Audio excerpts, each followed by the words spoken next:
They didn't just play tough, they lived it. Behind the glamour shots and studio contracts, these women fought battles the press never covered. Some threw punches. Others destroyed careers with a single phone call. All of them survived a system designed to break them. Stanwyck never backed down. Barbara Stanwyck grew up in foster homes after her mother died and her father abandoned the family. She was working as a chorus girl at 15. No formal training, no connections. Just raw determination that scared studio executives. She did her own stunts. Not some of them. All of them. During the filming of 40 Guns in 1957, she was dragged by a horse at full gallop. The stunt coordinator wanted to use a double. Stanwyck refused. She wrapped the reins around her waist and told them to roll camera. When she hit a rock and dislocated her shoulder, she reset it herself and finished the scene. Frank Capra called her the most professional actress he ever worked with. What he meant was she never complained. Not when she was thrown from horses, not when she was set on fire for a scene in the Mad Miss Manton, not when she worked 18-hour days for weeks straight. Her marriage to Robert Taylor was arranged by MGM for publicity. She knew it. He knew it. She played the part perfectly for 12 years. When the studio no longer needed the arrangement, she filed for divorce without drama. No public scenes, no leaked stories, just business.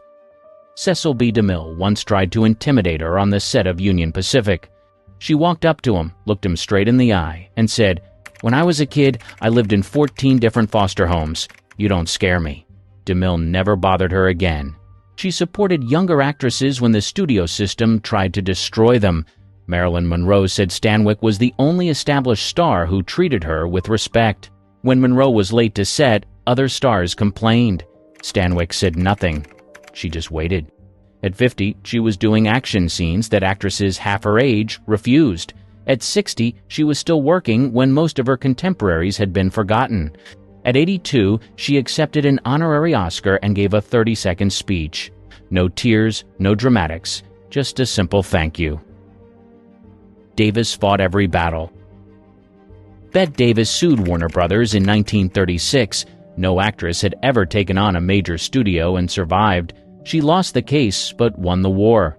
The studio gave her better roles and more money just to keep her quiet. She wasn't beautiful by Hollywood standards. Her eyes bulged. Her movements were sharp, almost violent. Studio executives called her unmarketable. She became the highest-paid woman in America by 1942. During Now Voyager, she redesigned her entire character without permission. The director found out when she walked on set. He was furious. She told him to shoot it her way or find another actress. They shot it her way. The film made millions. She chain-smoked through every scene break, 4 packs a day. When directors complained about delays for her cigarette breaks, she learned to smoke while having her makeup done. 2 things at once. Always efficient. Joan Crawford was her enemy. Not a rival, an enemy. They made Whatever Happened to Baby Jane together in 1962. Davis kicked Crawford during a scene. Actually kicked her. Hard enough to require x-rays. Crawford retaliated by putting weights in her pockets during a scene where Davis had to drag her. Davis threw out her back but finished the scene. She fired directors who couldn't keep up. She rewrote dialogue that didn't work. She told Jack Warner to his face that he was an idiot. He kept hiring her because she made him money. At 54, she placed a want ad in Variety looking for work. Not because she needed money, because Hollywood had decided she was too old. The ad said, "Mother of 3, divorcee, American, 30 years experience as an actress in motion pictures, mobile still and more affable than rumor would have it, wants steady employment in Hollywood." She got hundreds of offers. Her daughter wrote a tell-all book calling her a monster. Davis went on talk shows to promote it. She said the book would help sales. It did. She used the publicity to get more acting jobs. She worked until she couldn't stand. Cancer was eating through her bones. She still showed up on set. The crew had to carry her to her mark. She delivered her lines perfectly. West wrote her rules. Mae West went to jail for her play sex in 1927, 10 days on obscenity charges. She wore silk underwear to prison and gave interviews from her cell. The publicity made her a star. She wrote all her own material, every line, every joke, every sexual innuendo that made it past the censors. When Paramount hired her, They thought they were getting an actress. They got a one-woman production company. The Hays Code was created partly because of her. Her films were too suggestive. Her walk was too provocative. Her voice was too knowing. Censors created an entire system of movie regulations just to contain Mae West. She found ways around every single rule. She was 40 when she made her first film. In Hollywood, that was ancient. She became the biggest box office draw in America. She saved Paramount from bankruptcy. They paid her $480,000 a year during the Depression, more than any male star. She controlled everything about her image, lighting, camera angles, costumes, dialogue. Directors were just there to call action. George Raft said working with her was like working for her. He was right. She hired and fired at will. Studio executives tried to pair her with younger men to make her seem maternal. She turned every scene into a seduction. They tried to put her in modest clothing. She made a winter coat look obscene. They tried to censor her dialogue. She delivered clean lines like dirty jokes. She never married for love. She married once at 17, kept it secret, and used it as leverage when men got too close. The marriage certificate was her insurance policy. She could always claim she was taken. At 60, she was still playing the sex symbol. At 70, she was writing novels about it. At 85, she was giving interviews about her fitness routine. Reporters expected to find a relic. They found a woman doing stomach crunches in a mirrored bedroom. She refused to age on Hollywood's schedule. When they stopped offering her young romantic leads, she wrote herself plays where she chose from multiple suitors, all of them decades younger. Crawford's violent transformation shocked everyone. Joan Crawford was born Lucille LeSueur, poor, abused, working in a laundry at 11. She transformed herself through sheer brutality, not toward others, toward herself. She scrubbed her face with boiling water and ice every morning. The process took 2 hours. Her skin was raw, sometimes bleeding. She called it discipline. Makeup artists called it insane. But her complexion stayed flawless until she died. She drank vodka from a flask on set, not secretly, openly. Directors pretended not to notice. She never slurred a line or missed a mark. Functional alcoholism perfected to an art form. The wire hanger story from Mommy Dearest wasn't the worst part. She made her children clean the house before the maid arrived. If they missed a spot, she dumped everything out and made them start over. At 2 a.m., on school nights, she called it building character. She learned that MGM executives were planning to drop her contract in 1942. She showed up at Louis B. Mayer's office with a loaded gun. Not to threaten him. She placed it on his desk and said, "This is what you're doing to me." He renewed her contract for 5 more years. She kept files on everyone in Hollywood, directors, actors, producers, gossip columnists, detailed records of affairs, addictions, crimes. She never used them, just kept them. Insurance, she called it. People knew she had them. That was enough. When she adopted her children, she made them audition. Actually, audition.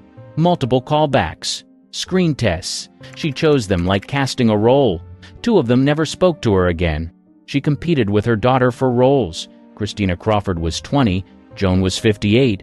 Joan got the part. She played a character half her age and no one questioned it. Terror was that effective. She tied herself to her bed at night to prevent wrinkles. Literally tied, with surgical tape across her face and bands around her torso. 8 hours of immobility every night for 40 years. Her maid found her like that when she died. She died alone. On purpose, she sent everyone away. The maid found her with her makeup perfect, wearing her best negligee. Even death was a performance. Dietrich destroyed men. Marlene Dietrich kept a detailed diary of every man she slept with. Names, dates, ratings. She showed it to people at parties. Men she had rated poorly never worked in Hollywood again. She wore men's clothing in 1930. The police threatened to arrest her. She wore it anyway. They backed down. She kept wearing suits, ties, top hats. She made androgyny fashionable before the word existed. During World War II, she sold war bonds, over $1 million worth. But that wasn't enough. She performed for troops in active combat zones. Bombs fell during her shows. She kept singing. Soldiers were shot in the audience. She didn't stop. She learned Hitler had put a bounty on her head. She asked how much. When told, she said it wasn't enough and kept performing for Allied troops. The FBI assigned agents to protect her. She seduced 2 of them. Her legs were insured for $1 million. She broke 1 in 3 places during a show. She finished the performance standing on 1 leg. The audience never knew. She had the bone set without anesthesia because she had another show that night. She perfected the art of lighting. She carried her own lights to every set, every photo shoot, every public appearance. She knew exactly how shadows fell on her face at every angle. Cinematographers took notes from her. Gene Gabin was the love of her life. She destroyed him, not emotionally, professionally. When he left her, she made sure he never worked in Hollywood again. One phone call to the right studio executive. His American career was over. She had a facelift using only local anesthetic so she could direct the surgeon. She watched in a mirror, telling him where to cut, where to pull. The surgeon said she never flinched. At 70, she was still performing in Las Vegas. Her daughter complained she was too old. Dietrich cut her out of the will that night. They never spoke again. Grier changed everything herself. Pam Grier was supposed to be decoration, background, a pretty black woman for the white heroes to save. She became the first female action star instead. Studio executives didn't plan it, she did. She did her own stunts in Coffee. No insurance, no safety net. The director wanted to use a double for the fight scenes. Grier refused. She had been raped at 6 years old. She said she knew how to fight for real. The studios paid her less than any white actress in similar roles. She took the money and invested it in real estate. By the time Hollywood figured out she was a star, she owned property across Los Angeles. She didn't need them. They needed her. She was diagnosed with cancer in 1988. The doctors gave her 18 months. She fired them and found new doctors. She's still alive, still working. The original doctors are dead. Richard Pryor was her lover. He was also violent when he was high. One night he came at her with a knife. She broke his arm in 2 places. They stayed together 3 more years. She said she loved him but would kill him if necessary. She turned down every role that required nudity after 1975. Studios threatened to end her career. She said fine. She had rental income. They kept offering roles. She kept saying no. Eventually, they stopped asking for nudity. Quentin Tarantino wrote Jackie Brown specifically for her. Studio executives wanted a younger actress. He said it was Grier or nobody. They chose Grier. The film revived her career at 48. She dated Kareem Abdul-Jabbar when interracial relationships could end careers. She didn't hide it. She brought him to premieres. Photographers refused to take their picture together. She hired her own photographer. She's been drug-free her entire life. In 1970s Hollywood, working with Richard Pryor, surrounded by cocaine, never touched it, said she saw what it did to people she loved. Russell refused their system.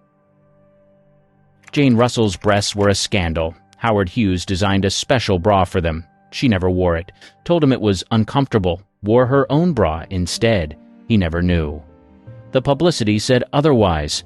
The outlaw was banned in several states because of her cleavage. She didn't care about the controversy.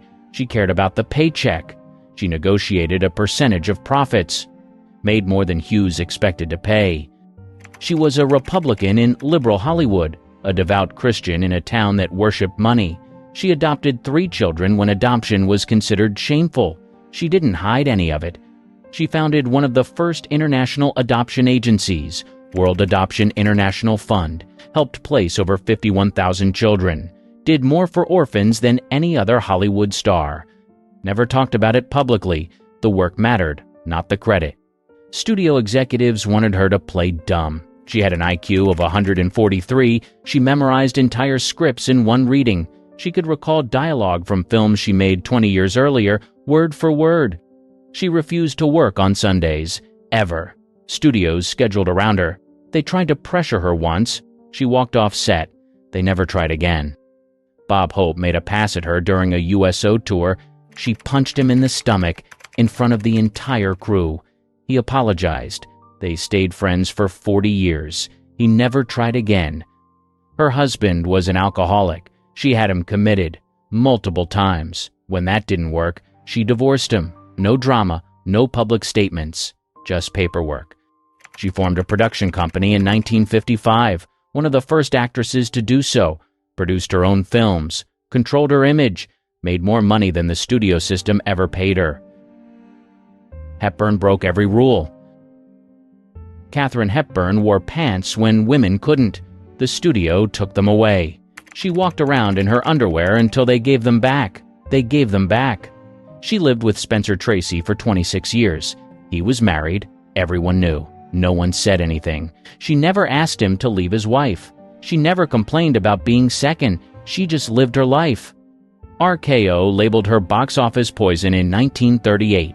She bought out her own contract, went back to Broadway, came back to Hollywood on her own terms, higher salary, script approval, choice of directors. She won 4 Oscars, more than any other actor. She never attended the ceremonies, said it was self-indulgent, sent someone else to pick up the statues, kept them in her bathroom. She swam in the ocean every day, January in Connecticut, breaking ice to get in, claimed it kept her sharp, did it until she was 80. Pneumonia finally stopped her. She recovered and switched to cold showers. Louis B. Mayer called her into his office to discuss her attitude. She put her feet on his desk. He said she wasn't ladylike. She said she wasn't trying to be. He never called her in again. She fired herself from a film because she didn't like the script changes. The studio sued. She countersued. She won. The studio had to pay her for the film she refused to make. Her brother committed suicide. Her lover died in her arms. She never cried in public, said tears were private, kept working, said work was public. Lupino directed her way. Ida Lupino was the only woman directing films in Hollywood in the 1950s. Not one of few. The only one. Studios didn't hire her to direct. She hired herself. She started her own production company when studios stopped giving her good roles. Filmmakers Incorporated. She produced, directed, wrote, did everything men said women couldn't do, made money doing it. Her films dealt with rape, unwed mothers, bigamy, topics studios wouldn't touch. She made them anyway, distributed them herself when studios refused. They made profits. Studios came begging for distribution rights. She was raped by a studio executive early in her career. She never named him publicly, but she made sure he knew she knew. Every film she directed had a rape scene. He had to watch them at premieres. She made him sit through his crime over and over. She directed while pregnant, hidden behind scenery so the crew wouldn't know. Gave birth on a Saturday. Was back directing on Monday. Never mentioned it. The Directors Guild didn't want to admit her. She was a woman. She applied anyway. They rejected her. She kept applying. They finally admitted her to stop the applications. She was the second woman ever admitted. The first had been in 1939 and never directed again. She smoked cigars on set. Real ones. Not for show. Because she liked them. Male directors complained about the smell. She blew smoke in their faces. She directed episodes of The Twilight Zone, The Fugitive, Gilligan's Island. Always uncredited. The producers wanted a woman's touch, but not a woman's name. She took the money. Used it to fund her own projects. Lamarr invented modern life. Hedy Lamarr was called the most beautiful woman in the world. She was also one of the smartest. She invented frequency hopping technology, the basis for Wi-Fi, GPS, Bluetooth. The Navy classified it. Kept it secret for 30 years. She escaped from her Nazi arms dealer husband by drugging him at dinner, stole his jewelry, fled to Paris in the middle of the night, used the jewelry to buy passage to America, never looked back. MGM marketed her as exotic and mysterious. She had a 140 IQ, spoke 5 languages, solved mathematical problems for relaxation. They told her to keep quiet about it. Beauty was more marketable than brains. She dated Howard Hughes. He gave her access to his aircraft factories. She stole his designers to help with her inventions. When he found out, he was impressed. Gave her a lab in his factory. She invented better aircraft designs. The frequency hopping patent was filed in 1941. She received no money for it. The patent expired before it was declassified. Companies made billions from her invention. She died with $3 million. Should have had billions. She was arrested for shoplifting at 76. Twice. She could afford anything in the store. said she was making a statement about being forgotten. The judge dismissed the charges. The headlines remembered her name. She turned down the lead in Casablanca, said the script was boring, suggested changes. They ignored her. The film succeeded anyway. She never said she was wrong, said it could have been better. She sued anyone who used her image without permission, won every case. Mel Brooks paid her for mentioning her name in Blazing Saddles. It was the only way to avoid a lawsuit. Studios make billions from technologies she invented. Her estate gets nothing. The patent expired in 1959. Everything after that was free. She knew it would happen, did it anyway. Said the invention mattered more than the money. Hollywood wanted beauty. She gave them genius. They never knew what to do with it. De Havilland outlived everyone. Olivia de Havilland took on Warner Brothers in court and won. The case changed Hollywood forever. The de Havilland law ended the studio system's control over actors. She was 30. The studio said she'd never work again. She worked for 40 more years. Jack Warner added 6 months to her 7-year contract for times she was suspended. Standard practice. Every studio did it. She said no, sued in 1943. Warner Brothers had every lawyer in Hollywood. She had one. She won. The studios blacklisted her for 2 years. She couldn't work in America. She went to Broadway, then Europe. When she came back, she got better roles and more money than before. She knew they needed her more than she needed them. Her sister was Joan Fontaine. They hated each other. Not disliked, hated. When Fontaine won the Oscar in 1942, de Havilland congratulated her publicly. Perfect smile. Perfect handshake. Fontaine later said it was the coldest moment of her life. De Havilland won 2 Oscars after that, made sure everyone knew. She was Melanie in Gone with the Wind, the sweet one, the gentle one. In real life, she kept an enemies list, mental, not written. When someone crossed her, she remembered. Years later, decades later, she would get revenge. Small things, a snub at a party, a role they wanted going to someone else. She never forgot. Howard Hughes wanted to control her, offered her a fortune to be his mistress. She told him she wasn't for sale. He tried to destroy her career. She outlived him by 40 years.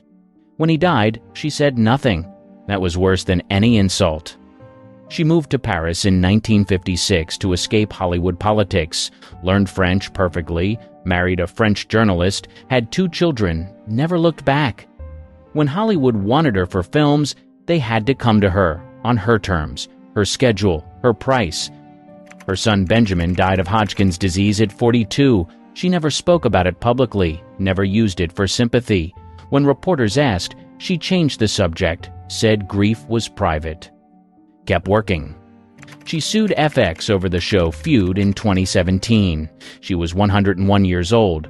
The lawsuit said they portrayed her falsely. She didn't need the money. She had millions. She wanted accuracy.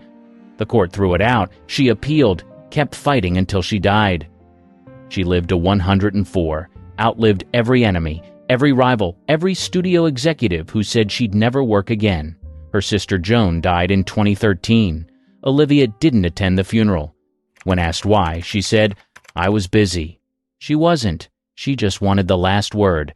At 100, she was still giving interviews. Sharp, clear, remembering every detail of every slight from 70 years ago. A reporter asked if she forgave people who wronged her. She smiled and said, "I outlived them. That's better." She died in her sleep in Paris. Natural causes. She had planned her own funeral years before. Every detail. Who could attend, who couldn't, where people would sit. She controlled her death the same way she controlled her life. Completely. If you think modern celebs get canceled fast, wait until you hear what got these old-school stars hated by fans, co-stars, and entire studios. Golden Age Hollywood was messy before social media. Roscoe "Fatty" Arbuckle. In the early 1920s, he was one of the biggest stars in Hollywood. He made millions laugh with his slapstick comedy and was one of the first actors to sign a $1 million contract. But in 1921, everything changed. Over Labor Day weekend, Arbuckle attended a party at the St. Francis Hotel in San Francisco. A young actress named Virginia Rapp also showed up. Later that night, she collapsed and was taken to the hospital. A few days later, she died. Rumors spread quickly. Arbuckle was accused of harming her at the party. The headlines were brutal. Papers called him a monster. Crowds showed up outside the courthouse during his trial, shouting for justice. It didn't matter that there was no solid proof against him. The public had already made up its mind. Arbuckle went through 3 trials. The first 2 ended without a decision. In the third, he was finally found not guilty. The jury even apologized, saying he should never have been charged. But by then, it was too late. The damage was done. His films were pulled from theaters. The press painted him as a villain. Movie studios distanced themselves. Even though he was cleared, his career never recovered. What made it worse was how quickly Hollywood turned on him. Friends in the industry disappeared. People who once praised him stayed silent. He tried to make a comeback under a fake name, but it didn't stick. The scandal changed Hollywood. It led to tighter rules about actors' behavior. Arbuckle's story became a warning for others. One headline could ruin a career overnight. He died in 1933, just as he was finally about to star in a new film. He was 46. Roscoe Arbuckle's fall wasn't just about a court case. It was about how fast fame can turn to hate. One moment, he was loved by millions. The next, he was the most hated man in Hollywood. Wallace Beery. He looked like a teddy bear. Big guy, gruff voice, but lovable on screen. Off screen, though, a completely different story. By the 1930s, Beery was one of MGM's top stars. He even won an Oscar for The Champ. But ask anyone who worked with him and they'd tell you the same thing. He was a nightmare. Beery had a habit of stealing scenes. He'd deliberately talk over other actors' lines or deliver his own lines late to mess up the timing. This made it hard for editors to use the footage, forcing the spotlight back on him in reshoots. Directors complained, but MGM backed him. He made money, so they looked the other way. His worst behavior was around child actors. Jackie Cooper, his young co-star in The Champ, later said Beery was cold and dismissive between takes. Cooper even said Beery made fun of him when he cried during emotional scenes. Margaret O'Brien, another child star, claimed she needed a chaperone to keep Beery in check during filming. It wasn't just kids. Adult co-stars found him mean and arrogant. He bullied directors, fought with producers, and even walked off set when things didn't go his way. Crew members said he'd yell at extras and treat makeup artists like servants. Then there's the story that never fully went away. In 1937, comedian Ted Healy got into a fight outside a nightclub and died from his injuries. Some reports said Wallace Beery was there that night. No charges were filed, and MGM may have helped cover it up by sending Beery out of the country for a while. Nothing was proven, but people whispered about it for years. Wallace Beery kept getting roles, but not because people liked him. It was because audiences paid to see him. Behind the scenes, though, he was one of the most hated men in the studio system. Loud, selfish, and totally untouchable. Errol Flynn. He looked like the perfect movie star, handsome, funny, and totally charming. In the late 1930s, he was everywhere. Captain Blood, Robin Hood, the Seahawk. He played the daring hero in every costume drama Warner Brothers could make, but off-camera, things were much messier. In 1942, Flynn was charged with assaulting 2 underage girls. It was one of the biggest scandals Hollywood had ever seen. The trial played out in public, with headlines splashed across every major paper. Flynn claimed the girls were lying. His lawyers painted him as the victim. In 1943, he was found not guilty. The jury believed him, or at least had doubts. But the damage was done. Even with the acquittal, people didn't forget. His name became linked to scandal. The phrase, "in like Flynn," started popping up, tied to his reputation for partying, womanizing, and living fast. On set, he was just as difficult. He showed up late, drank heavily, and didn't always learn his lines. Directors found him frustrating even when the camera loved him. He joked that he lived on champagne and adventure, but co-workers said he lived on ego and impulse. Even his friends admitted he could be reckless. He got into fights, ran up debts, and once trashed a hotel room so badly the studio had to pay off the damage. Warner Brothers stuck by him for years, but by the 1950s, his star power faded. The scandals, the chaos, the drinking, it all caught up. He died in 1959 at just 50 years old. At that point, the public had mixed feelings. Some remembered the charm. Others remembered the trial. Either way, Errol Flynn was no longer just a swashbuckling hero. He was the face of one of old Hollywood's darkest chapters. Charlie Chaplin. He was one of the most famous faces on earth. His silent film character, the Tramp, made people laugh across countries and languages. He wasn't just a movie star, he was a symbol of early Hollywood. But by the late 1940s, Chaplin wasn't just making headlines for his films anymore. People started calling him un-American. Chaplin never became a U.S. citizen, even though he lived in the country for decades. That alone bothered some people. But what really sparked trouble were his politics. He spoke out against fascism, poverty, and war. He also supported causes that during the Cold War made people suspicious. Then came the scandal.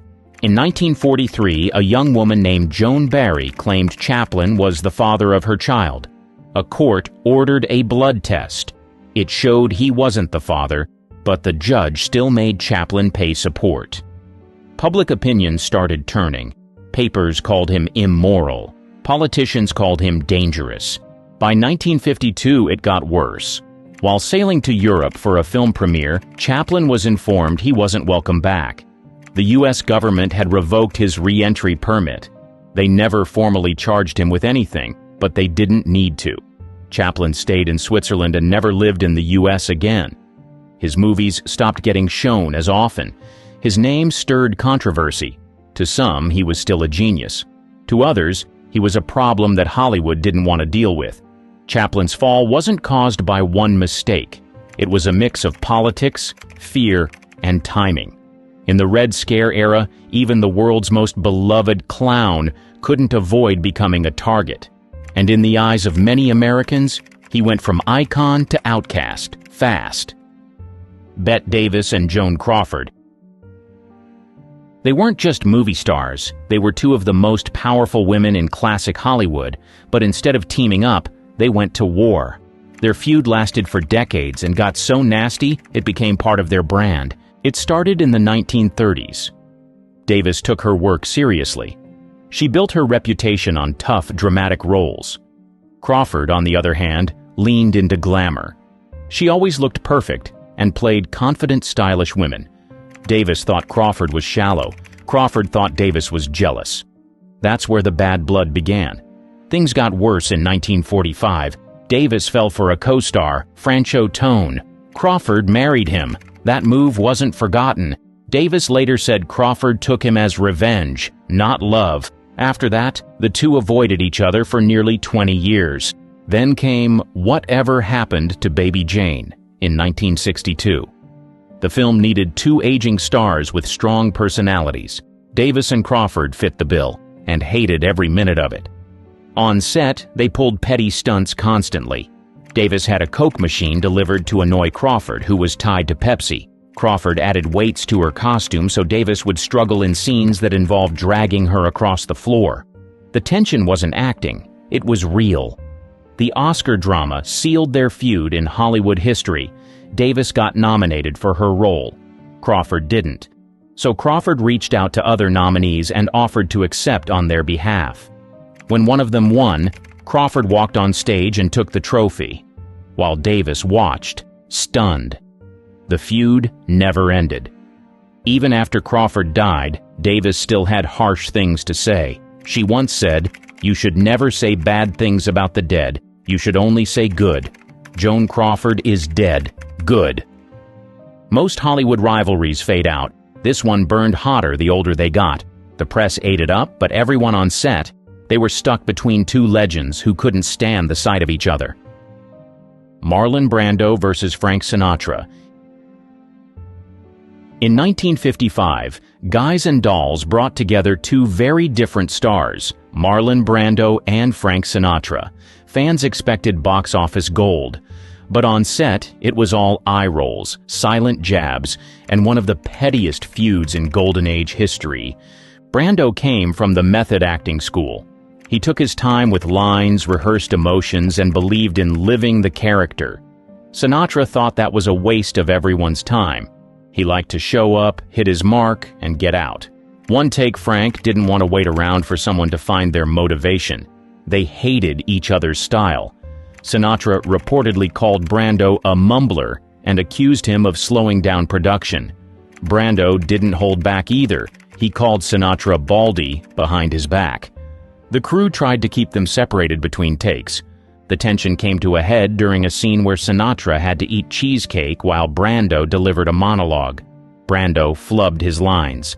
Multiple times, Sinatra had to eat a fresh slice every take.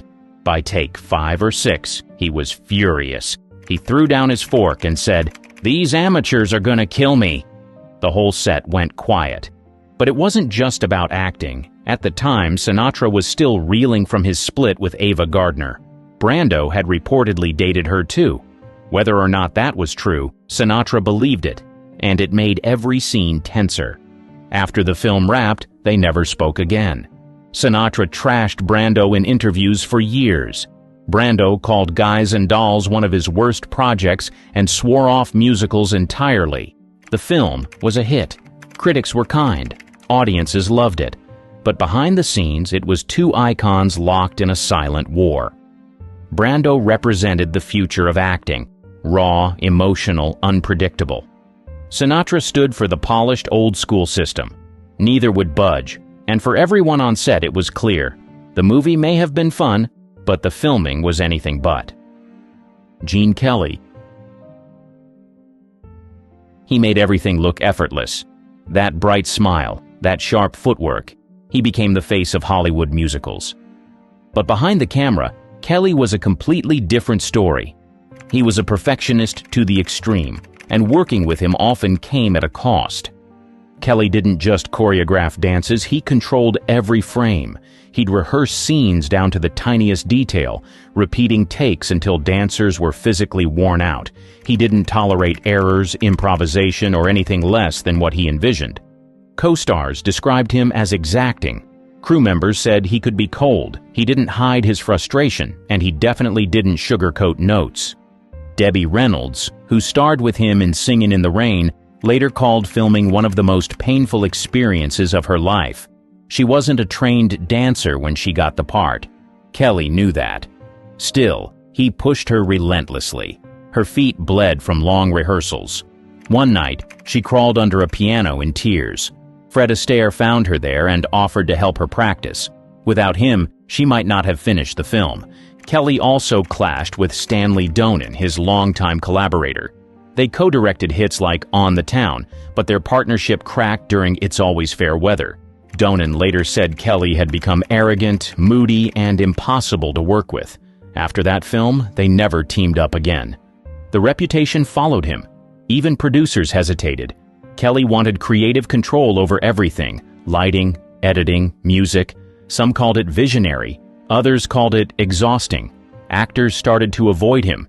Studios, once eager to please him, grew tired of the behind-the-scenes tension. As musicals began to fade in the late 50s and early 60s, so did Kelly's influence. His final projects didn't connect the same way. Younger performers weren't willing to put up with the same treatment. He's still remembered as one of the greatest dancers to ever grace the screen.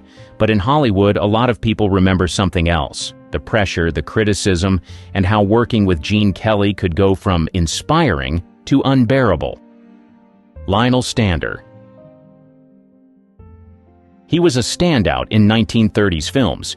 He had a booming voice, a tough guy look, and sharp comedic timing. But he didn't play by Hollywood's rules, and that made him a target. During the 1940s, the House Un-American Activities Committee began cracking down on people in the film industry. They accused actors, writers, and directors of having ties to communism. Many gave names to save their careers. Stander didn't. When called to testify, he didn't hold back. He criticized the hearings and refused to cooperate. His testimony made headlines and got him blacklisted almost immediately. No studio would hire him. Producers called him dangerous. People who once worked with him stopped returning calls. For nearly a decade, Stander was pushed out of the business. He sold insurance. He took whatever voice work he could find. At one point, he worked under fake names just to stay afloat. But he never apologized and never changed his stance. In the 1960s, things slowly turned around. The blacklist began to fade, and Stander found work again, mostly in European films at first. In the late 70s, he landed a role in Heart to Heart, which gave him a new audience. But the damage from those earlier years never really went away. Inside the industry, some still viewed him as a troublemaker, not because of how he acted on screen, but because he refused to stay quiet when it counted. That made him both respected and feared. He wasn't hated by the public, but behind studio doors, Lionel Stander became a cautionary tale. Speak up and your career could disappear. William Desmond Taylor. He wasn't a household name like Chaplin or Fairbanks, but in early Hollywood he was a respected director. He made over 50 films in the silent era and worked with some of the biggest stars of the 1910s and 1920s. Then, in 1922, he was found dead in his Los Angeles bungalow, and no one's ever been able to give a straight answer about what happened. Taylor had been shot. That much was clear. But there were no signs of a break-in. Nothing was stolen. Police found letters, a large sum of cash, and some very nervous people in his life. The suspects? They were all part of the movie world. Actress Mabel Normand, one of Taylor's closest friends, had visited him just hours before. Actress Mary Miles Minter had once been romantically linked to him, and her mother reportedly hated the relationship. Some believed she was involved. Others suspected Normand's connection to illegal dealers had something to do with it. In the end, no one was charged. The media ran wild. People started calling Hollywood immoral. They said the industry was filled with illegal substances, affairs, and secrets. Studio executives panicked. This wasn't just a tragedy. It was a PR disaster. The fallout helped push the industry toward self-censorship. They needed to clean up their image, fast. Taylor's death was never solved.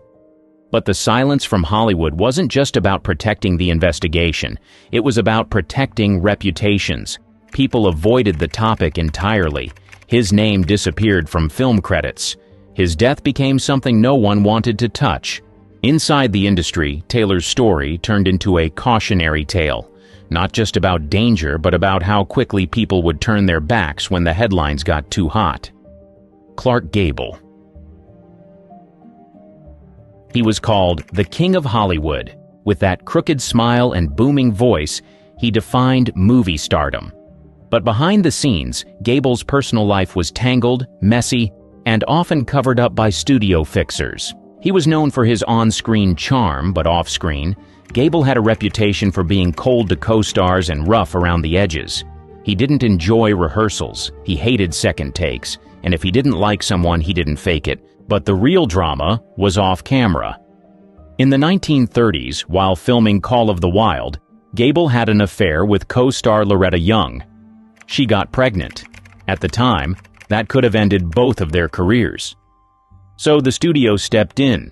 Young disappeared for over a year and returned with an adopted baby, who was actually her biological daughter, with Gable. For years, it was one of Hollywood's most carefully kept secrets. Gable never acknowledged the child. Young never publicly named him as the father until decades later. Even as fans adored him, the truth was quietly hidden behind publicists and contracts. Gable also clashed with women he worked with. Claudette Colbert refused to work with him again after it happened one night. He was rumored to be demanding, dismissive, and uninterested in anyone's input but his own. Directors gave him space, co-stars gave him distance. He stayed a top-billed name for years, but inside the industry, not everyone was impressed. Some saw him as a studio product, propped up by image management and star-making machines. By the time Gable died in 1960, he was still a box office draw. But many in Hollywood knew that behind the royal nickname and fan devotion was a man with walls around him, protected by contracts, secrets, and silence. He wasn't hated by the public, but inside the gates, plenty of people had their reasons. Hollywood always had shining stars, but beneath the surface lies a darker side, a history marked by manipulation, betrayal, and cruelty. Some actresses didn't just play villains on screen. They brought their ruthlessness into real life. From feuds that destroyed careers to schemes that went far beyond the cameras, their actions weren't just scandalous, they were downright chilling. But who were these women, and what made them cross the line? Norma Shearer. She was a stunning, poised actress at the top of her game in the 1930s, but with a little secret weapon up her sleeve: her husband, Irving Thalberg, the head honcho of MGM, the most powerful studio at the time. Being married to the boy wonder of Hollywood meant Norma wasn't just any actress. She practically had a direct line to the casting couch, and not in the way you'd think. Here's where it gets juicy. Norma was accused of using her marital connection to snag roles that other actresses were gunning for, sometimes ruthlessly. Take Joan Crawford, for instance. She and Norma were in a not-so-subtle battle for the spotlight. Joan once said, "How can I compete with Norma? She sleeps with the boss." It wasn't just Joan, though. Myrna Loy, another MGM star, also felt the sting of Norma's influence. Loy believed she lost roles because Norma had first dibs on the juiciest scripts. Norma wasn't just sitting around waiting for opportunities to fall into her lap, though. Oh no, she hustled. She even went so far as to commission provocative photos of herself to prove she could handle sexier, edgier roles like the lead in The Divorcee, a part that won her an Oscar. That move was bold, but it didn't win her many friends. Other actresses saw it as her playing dirty, using her privilege and connections to bulldoze her way to the top. And here's the kicker: Norma wasn't apologetic about any of it. She knew the power she had, and she used it shamelessly. To her, it was survival in a cutthroat industry. But to those on the losing end, like Joan and Myrna, it looked more like sabotage. Norma's career eventually faded, but her reputation as a savvy and selfish player in Hollywood's golden era is still part of her legacy. Was she a villain, or just a smart woman making the most of her circumstances? Depends on how you look at it. Either way, she left her mark, and not everyone was happy about it. Mae West. When you hear her name, you think of Hollywood's original queen of sass and self-promotion. Mae wasn't just a star, she was a force of nature, strutting through the entertainment world like she owned it. And honestly, she kinda did. But here's the thing. While Mae was bold, brilliant, and completely unforgettable, she had a way of making everything revolve around one person: Mae West. Mae was all about Mae, and she didn't care who got overshadowed along the way. In interviews, she'd dominate the conversation with her razor-sharp wit and trademark double entendres, barely giving anyone else a chance to shine. Co-stars, directors, they were just supporting characters in the Mae West show. She once said, "I never loved anybody as much as I loved myself." And let me tell you, she lived by that motto. On set, Mae insisted on having complete control over her lines, her wardrobe, and even how her scenes were shot. Directors found her exhausting, and co-stars often complained they were reduced to mere props. One infamous story involves a young Cary Grant, who got his big break in She Done Him Wrong because Mae thought he was hot. She literally plucked him out of obscurity and made him her leading man, but only because he made her look good.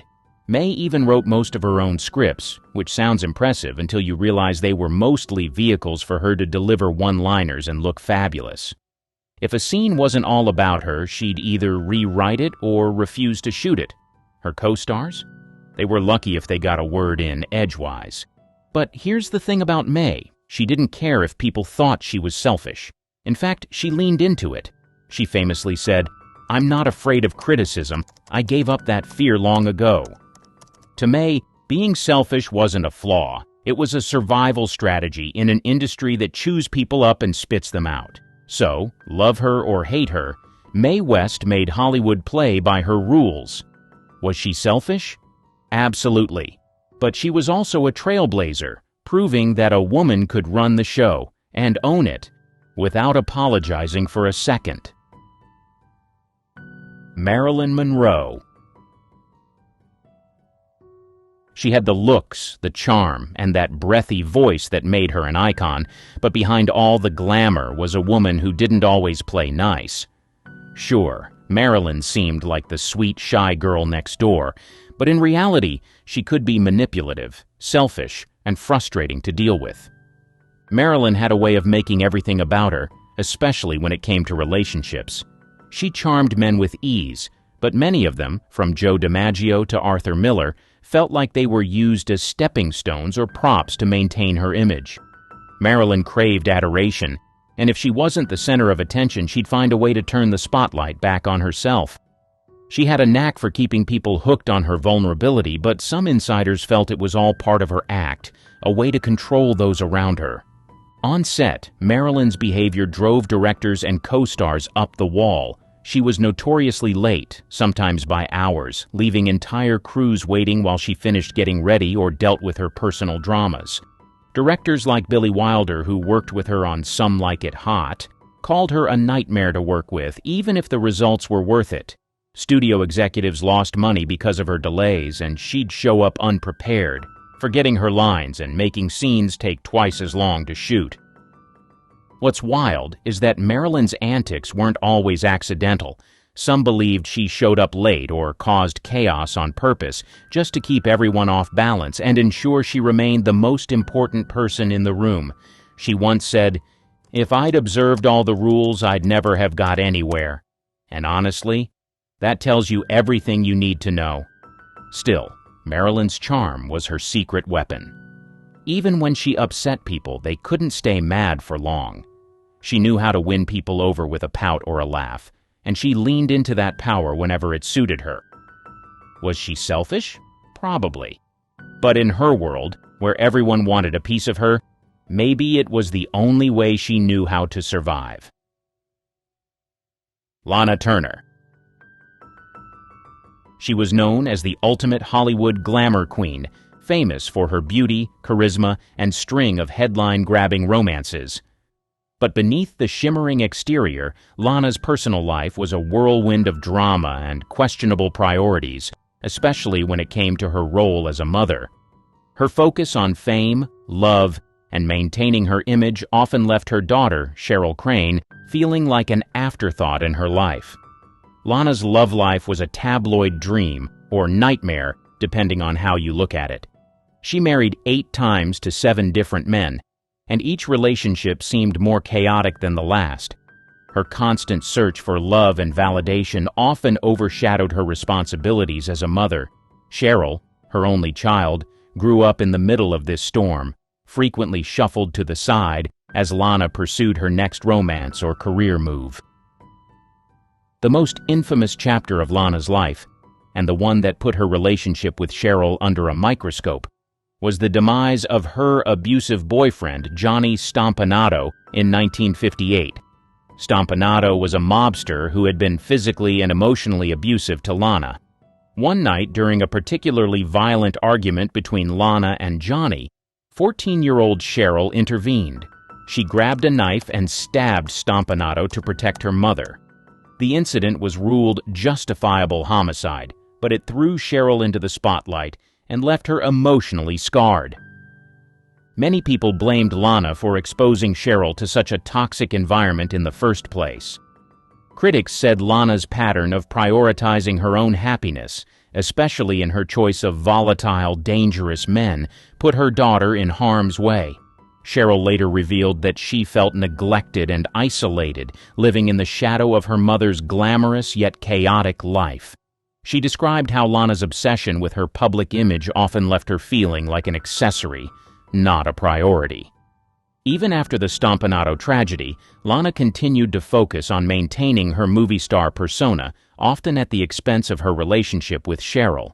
Their mother-daughter bond remained strained for years, with Cheryl struggling to find her own identity outside of Lana's shadow. Lana's story is a complex one. On the one hand, she was a woman navigating a male-dominated industry, doing whatever it took to stay on top. On the other hand, her relentless pursuit of fame and love left behind a trail of emotional wreckage, with her daughter paying the steepest price. It's a classic case of Hollywood glamour hiding a much darker reality underneath. Gloria Swanson. This woman wasn't just a Hollywood actress. She was a powerhouse. In the silent film era, she ruled the screen with her dramatic flair, extravagant wardrobe, and larger-than-life persona. But behind all of that, Swanson had a reputation for doing whatever it took to get ahead, even if it meant stepping on a few toes or breaking hearts along the way. Swanson's ambition was unmatched. She wasn't content with being just another actress. She wanted to be the star. And she wasn't afraid to manipulate the people around her to climb higher. One of the most talked about examples was her relationship with Joseph P. Kennedy, father of future President John F. Kennedy. Kennedy wasn't just her lover. He was also her financier, helping to fund her lavish lifestyle and her failing production company. Swanson benefited greatly from the relationship, but when the financial fallout came, Kennedy walked away relatively unscathed, while Swanson's career took a hit. Critics argue she used Kennedy as much as he used her, making their affair a textbook case of mutual manipulation. Professionally, Swanson had a way of alienating people. She was fiercely independent and demanded creative control over her projects, which wasn't common for actresses at the time. While her drive was admirable, it didn't win her many friends in the industry. Directors and producers often found her difficult to work with because she insisted on doing things her way, even if it caused friction on set. Her personal life was just as messy. Swanson married 6 times, and her relationships often ended in scandal or bitterness. She seemed to view her partners as stepping stones, prioritizing her career over building lasting connections. Her third husband, French aristocrat Henri de la Falaise, was a particularly dramatic case. Their marriage gave her an air of European sophistication that elevated her status, but it ended when the glitter faded, leaving yet another broken tie in her wake. By the time she starred in Sunset Boulevard, her iconic comeback role that mirrored her own life, Swanson's reputation as a self-serving, fiercely ambitious star had already been cemented. In many ways, her performance as Norma Desmond was more autobiographical than anyone realized. Was Gloria Swanson a villain? Not exactly. She was a woman in an unforgiving industry, fighting for control of her destiny. But her relentless ambition often left others hurt, discarded, or disillusioned. To some, she was a trailblazer. To others, she was simply ruthless. Tallulah Bankhead. If you thought the luxurious lifestyle and fame of old Hollywood was all about prim and proper behavior, Bankhead proved you wrong. She was loud, brash, and lived life on her own terms, often at the expense of everyone around her. Bankhead's reputation for wild behavior was legendary. She was known for her heavy drinking, drug use, and a string of fiery affairs that were as scandalous as they were public. But what really set her apart was her complete lack of a filter. She wasn't afraid to speak her mind, and when she did, it was often sharp, biting, and at times cruel. Her sharp tongue was both a weapon and a shield. Bankhead had a knack for making ruthless, cutting remarks about everyone, from co-stars to directors and even her own family. She once told a fellow actress, "I don't care what you do as long as you don't do it in the street and frighten the horses," a line that perfectly summed up her unapologetic nature. She would go out of her way to make people uncomfortable, whether by mocking others' looks or questioning their intelligence. It wasn't that she was insecure, quite the opposite. She just didn't care about anyone else's feelings. Her cruelty extended beyond just words, too. On set, Bankhead was known for being difficult to work with, often causing trouble during shoots. Directors found her hard to control, and she frequently showed up late or in no condition to work, thanks to her partying habits. Yet somehow she managed to still get roles, largely due to her outrageous charm and undeniable screen presence. Bankhead's personal life was just as turbulent. She had multiple love affairs, some with famous men and women, but never seemed to form lasting connections. She used people as disposable objects to satisfy her own needs, whether it was attention, companionship, or just a wild night of fun. For her, relationships were more about entertainment than genuine emotional connection. Yet, despite all the chaos, Tallulah Bankhead became a cult figure, beloved by some for her outlandishness and celebrated for living a life that most could only dream of in terms of freedom, albeit with consequences. She didn't give a damn about social norms or expectations, and while many found her antics tiresome or even cruel, others admired her boldness. She lived life on her own terms, and damn the consequences. In the end, Tallulah Bankhead was more than just a Hollywood star. She was a chaotic force of nature, a person who didn't care what others thought, and who would rather burn bridges than play nice. In a way, she was the perfect reflection of an industry that often valued the appearance of perfection over the messiness of real life. Barbara Stanwyck. She had a reputation for being a master at playing tough, no-nonsense characters on screen, but it seems she took a bit of that tough exterior into her personal life, too. Stanwyck was all about self-preservation. She knew how to build a career and maintain an image, but she also had a knack for cutting ties with people when they no longer served her interests. She wasn't the type to keep people around just for the sake of it, whether it was friends, co-stars, or even family. If someone no longer had a role in her life, they were quickly shown the door. There was no room for sentimentality in Stanwyck's world. Her fiercely private nature didn't help her popularity in Hollywood circles either. While other stars might bask in the spotlight and engage with their colleagues or fans, Stanwyck kept her distance, often keeping to herself or her closest circle of people.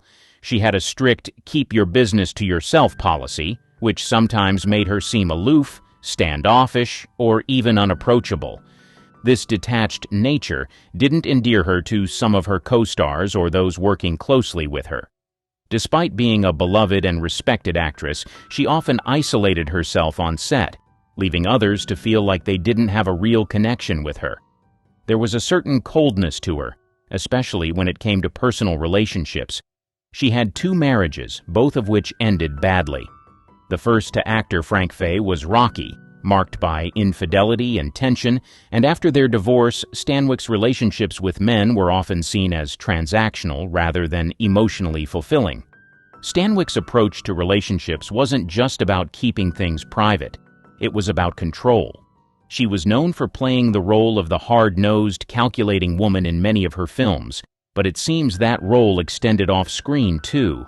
When she felt someone was a threat to her career, her personal space, or her privacy, they were quickly cut off. It wasn't about being mean.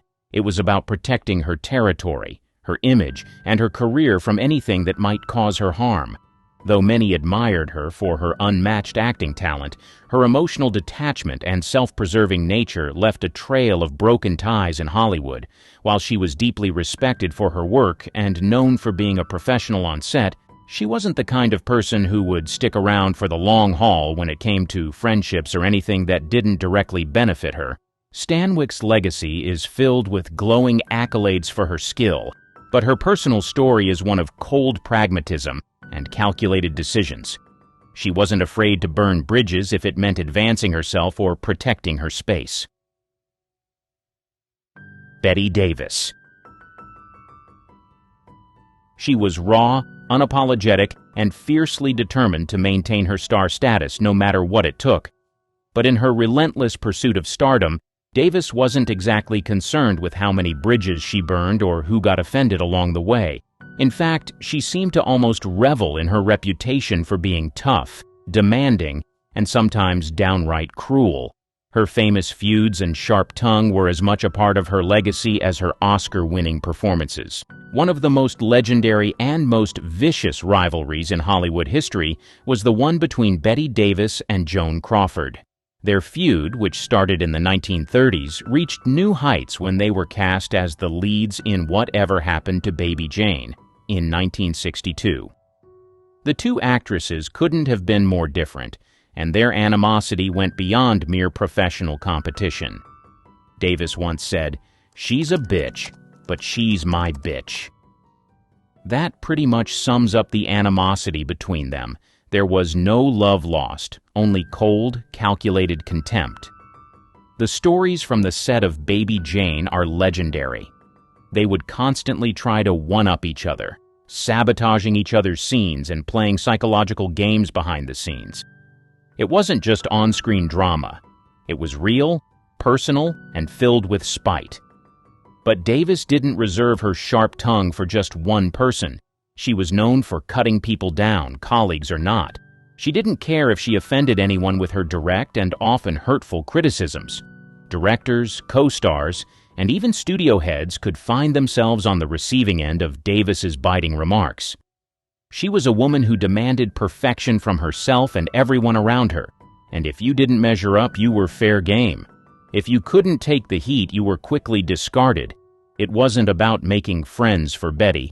It was about making sure she stayed on top, no matter the cost.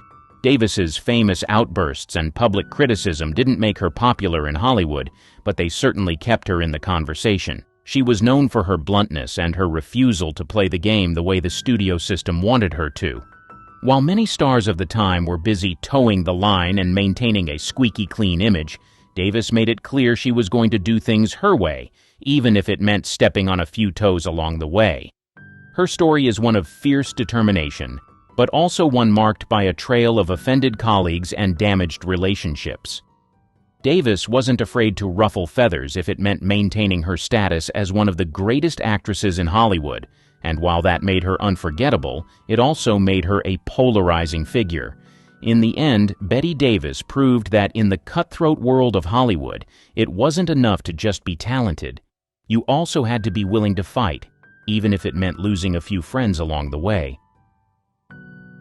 Joan Crawford. Here's what you may not know. Joan Crawford is one of the most infamous stars in Hollywood history, but not for the reasons most would expect.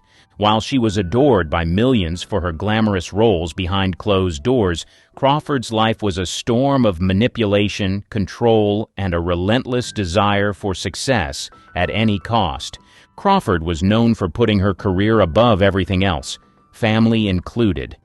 She often seemed to view her relationships, especially with her children, as mere extensions of her public image, which she worked tirelessly to maintain. But her personal life was far from ideal, and it wasn't long before rumors began to swirl about how she treated her family, especially her children. In her later years, her adopted daughter, Christina Crawford, famously penned a memoir called Mommy Dearest, in which she accused Joan of severe emotional and physical abuse. The book portrayed Crawford as a cold, controlling mother, and the revelations were shocking. Christina described Joan as a woman who expected perfection, punished her children for minor transgressions, and was a tyrant behind closed doors. These Hollywood stars are some of the greats from the Golden Age era, but don't be fooled. A lot of them had dark and unpleasant sides they conveniently hid from the public eye. Sadly, this gave them some nasty reputations that stand side by side with their immense contributions to the industry. Lana Turner. She was born Julia Jean Turner on February 8, 1921, in Wallace, Idaho, and Lana embodied the quintessential Hollywood starlet, known for her stunning beauty and captivating screen presence. However, her personal life, fraught with scandal and tragedy, often overshadowed her cinematic achievements. Turner's entry into Hollywood was nothing short of a fairy tale. Discovered at the age of 16 while sipping a soda at a Hollywood soda fountain, she was quickly signed by Warner Brothers. Her breakthrough came with the film They Won't Forget, 1937, which showcased her talent and allure. Throughout the 1940s and 1950s, Turner became one of MGM's most bankable stars, with notable performances in films like The Postman Always Rings Twice, 1946, and Peyton Place, 1957, for which she received an Academy Award nomination. Despite her professional success, Turner's off-screen life was marred by a series of scandals and personal tragedies that kept her in the public eye for all the wrong reasons.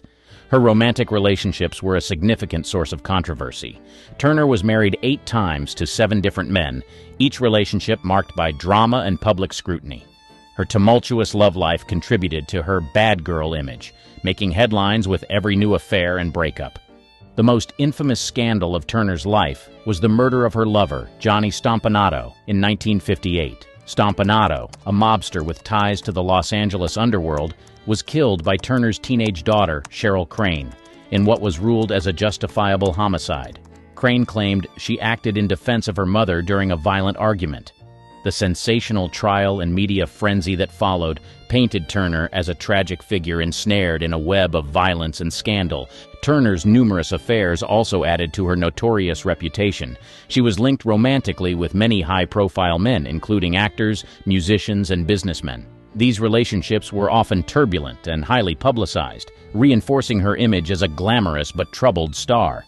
Her affair with actor Tyrone Power, while both were married to others, was particularly scandalous and captured the imagination of the tabloid press. Turner's personal tragedies did not end with her romantic entanglements. She faced several health issues, including bouts of alcoholism and an addiction to prescription drugs. Her struggles with substance abuse further complicated her life and career, leading to professional setbacks and personal anguish. In the midst of these scandals, Turner continued to work, delivering memorable performances that reminded audiences of her talent and resilience. Films like Imitation of Life, 1959, highlighted her ability to portray complex, emotionally charged characters, drawing on her own life experiences. Gloria Swanson. Gloria was born Gloria Mae Josephine Swanson on March 27, 1899 in Chicago, Illinois, and seemed destined for the spotlight.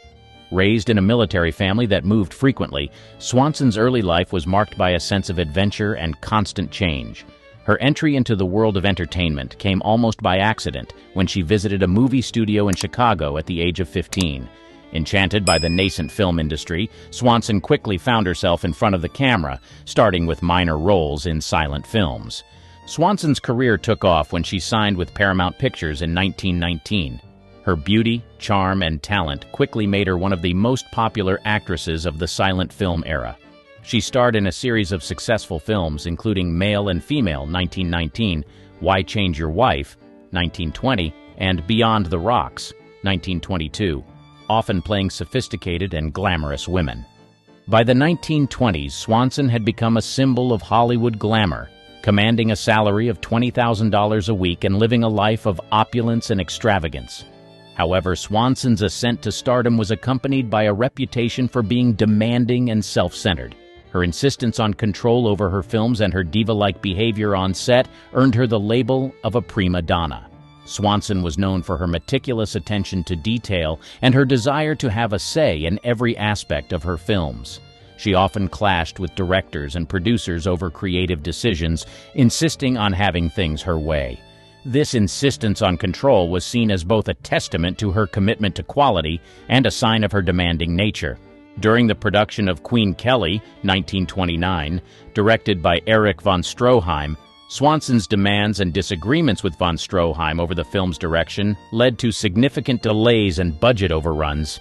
The film eventually went unfinished and was a financial disaster, contributing to Swanson's difficult reputation. Her off-screen behavior also contributed to her prima donna image. She was known for her lavish lifestyle and penchant for luxury, which often set her apart from her peers. Her demands for special treatment and her aloof demeanor were frequently noted by those who worked with her. Swanson's demands for elaborate costumes and sets were legendary. For the film The Love of Sunya, 1927, she insisted on wearing a pearl-studded gown that cost a fortune to make. Such extravagances were part of her larger-than-life persona, but also reinforced her reputation as a self-centered star. Swanson's extravagant lifestyle extended beyond her professional life. Her financial mismanagement and lavish spending were often criticized and led to significant financial troubles throughout her career. Her love for luxury knew no bounds. She lived in a grand mansion, threw extravagant parties, and surrounded herself with the finest things money could buy. This lifestyle, while glamorous, was unsustainable and led to financial difficulties. Swanson's penchant for luxury led her to invest heavily in opulent homes, jewelry, and high fashion. Her Beverly Hills mansion, complete with a ballroom and swimming pool, was a testament to her love of opulence. Despite her high earnings, Swanson struggled with financial management. Her investments in various business ventures, including a failed attempt to produce her own films, drained her resources. Her spending often outpaced her income, leading to significant debt. Swanson's attempt to produce and star in her own films through her production company, Gloria Productions, was a financial disaster. The failure of Queen Kelly and other projects left her deeply in debt. forcing her to declare bankruptcy in the 1930s. Despite these challenges, Swanson continued to work in Hollywood, though her star had faded by the 1940s. Her career saw a remarkable resurgence with her iconic role as Norma Desmond in Sunset Boulevard, 1950. The role, which mirrored her own journey from stardom to obscurity, earned her critical acclaim and revitalized her career. Marlene Dietrich. Marie Magdalene Dietrich was born on December 27, 1901, in Berlin, Germany. She was a woman of enigmatic charm and unparalleled allure. Her career in Hollywood began in the late 1920s and quickly flourished, making her one of the most iconic figures of the Golden Age cinema. Her fascinating personality was not just limited to her on-screen persona, her off-screen life as well, marked by a reputation for being cold and calculating. Dietrich's journey to stardom started in the cabarets and theaters of Weimar Berlin, where her distinctive voice and androgynous style caught the attention of filmmaker Josef von Sternberg. He cast her in The Blue Angel, 1930, a role that would propel her to international fame. Dietrich followed von Sternberg to Hollywood, where she starred in a series of films that cemented her status as a screen legend, including Morocco, 1930, Shanghai Express, 1932, and Desire, 1936. Despite her professional success, Dietrich's personal life was riddled with controversy. She was often seen as cold and calculating, a reputation that was partly a result of her manipulative tendencies. Dietrich was known to manipulate people and situations to her advantage, using her charm and intelligence to maintain her position in the fiercely competitive world of Hollywood. Her manipulative nature was evident in her professional relationships. Dietrich's collaborations with Josef von Sternberg, for example, were marked by her ability to assert control over her image and career.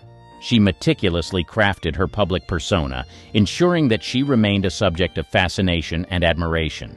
Her relationships with powerful figures in the film industry also demonstrated her ability to navigate and influence the dynamics of Hollywood to her benefit. In addition to her manipulative tendencies, Dietrich's numerous affairs were a significant source of scandal. Her sexual openness was considered provocative and shocking for the time, as she defied conventional norms and embraced her desires with unapologetic boldness. Dietrich's affairs were not limited to men. She was known to have relationships with both men and women, further challenging the societal norms of her era. Dietrich's affairs with high-profile figures such as actor John Gilbert, French actor Jean Gabin, and American writer Erich Maria Remarque were well publicized and added to her scandalous reputation. Her relationships often overlapped, and she maintained a sense of mystery about her private life that kept the public intrigued. Her openness about her bisexuality was particularly controversial in an era when such matters were rarely discussed openly. Her sexual liberation and numerous affairs contributed to her image as a rebellious and unconventional figure. While this added to her allure, it also fueled perceptions of her as a calculating and cold individual who used her relationships for personal gain. Dietrich's ability to captivate and manipulate those around her, combined with her disregard for traditional moral standards, cemented her reputation as a complex and often controversial figure. Marlene Dietrich's life and career were a blend of calculated brilliance and unapologetic boldness. Her reputation for being cold and calculating was shaped by her manipulative tendencies and her numerous affairs, which challenged the social norms of her time. Despite, or perhaps because of these qualities, she remains one of the most enduring icons of Hollywood's golden age. Joan Crawford. Born Lucille Fay LeSueur on March 23, 1904, in San Antonio, Texas, she is remembered as one of the most iconic actresses of Hollywood's golden age. With a career spanning over 5 decades, she captivated audiences with her performances in films such as Grand Hotel, 1932, The Women, 1939, and Mildred Pierce, 1945, for which she won an Academy Award for Best Actress. However, beneath the glamour and success lay a darker, more controversial legacy, particularly surrounding her tumultuous relationship with her adopted daughter, Christina Crawford. Joan Crawford's personal life has been the subject of much scrutiny and speculation, often overshadowing her professional achievements. Her reputation for being evil is primarily rooted in the allegations of abuse and manipulation made by her daughter, Christina. These allegations were brought to light in Christina's memoir, Mommy Dearest, published in 1978, a year after Joan's death. The book painted a harrowing picture of Joan as a cruel, abusive, and emotionally volatile mother, a stark contrast to her public persona. One of the most shocking aspects of Joan Crawford's alleged mistreatment of Christina was her attempt to cut her daughter out of her will. Joan adopted Christina in 1940, hoping to create a picture-perfect family to bolster her image as a caring and loving mother. However, their relationship was fraught with conflict and animosity, which only intensified as Christina grew older. Joan's disinheritance of Christina became a significant point of contention after Joan's death in 1977. The contents of Joan's will revealed that she had deliberately excluded Christina and her adopted son, Christopher, from any inheritance. The will stated, "It is my intention to make no provision herein for my son Christopher or my daughter Christina for reasons which are well known to them." This exclusion was a final act of estrangement, cementing the perception of Joan as a vindictive and controlling figure. The attempt to cut Christina out of the will can be seen as a culmination of their long-standing, tumultuous relationship. According to Christina, Joan's actions were driven by jealousy, control, and a desire to maintain a spotless public image. Christina's memoir recounts numerous instances of physical and emotional abuse, suggesting that Joan's decision to disinherit her was yet another way to exert control and inflict emotional pain. Christina's memoir, Mommy Dearest, and its subsequent film adaptation further solidified Joan Crawford's reputation as an evil figure in Hollywood lore. The book's vivid descriptions of Joan's erratic and abusive behavior shocked the public and led to a reassessment of her personality. Scenes depicting Joan's violent outbursts, such as the infamous No Wire Hangers incident, became a representation of her alleged cruelty. Bing Crosby.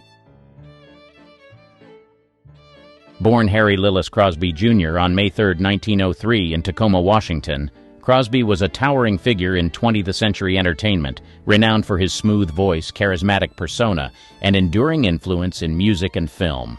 Emerging during Hollywood's golden age, Crosby's career spanned decades, leaving an indelible mark on both popular culture and the industry itself.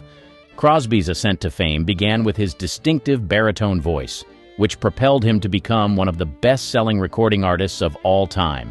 Hits like White Christmas and Swinging on a Star cemented his place as a musical icon, while his film roles in beloved classics such as Going My Way, 1944, and The Bells of St. Mary's, 1945, showcased his versatile talent on screen. Behind the scenes, however, Crosby's personal life was marked by tumult, particularly in his relationships with his children from his first marriage to Dixie Lee. The couple had 4 sons, Gary, twins Philip and Dennis, and Lindsay. While Crosby projected a wholesome and affable image to the public, his parenting style was reportedly strict and, as later revealed, often abusive. Gary Crosby's memoir, Going My Own Way, published in 1983, provided a candid and harrowing account of life within the Crosby household. Gary detailed how his father disciplined his sons with physical punishment, including beatings with a belt. This harsh treatment left deep emotional scars on the Crosby children, shaping their relationships with their father and each other for years to come. The impact of Crosby's parenting became tragically evident in the lives of 2 of his sons. Dennis Crosby, struggling with personal demons, died in 1991 from a self-inflicted gunshot wound. Lindsay Crosby, haunted by his family's reputation and facing his own challenges, died in 1989 under circumstances that suggested suicide. These deaths underscored the profound and lasting effects of Crosby's troubled and evil parenting style. Bette Davis. Bette Davis, born Ruth Elizabeth Davis on April 5, 1908 in Lowell, Massachusetts, is celebrated as one of the most formidable actresses of Hollywood's golden age. Renowned for her unparalleled talent and intense performances on screen, Davis's off-screen persona was equally powerful and complex.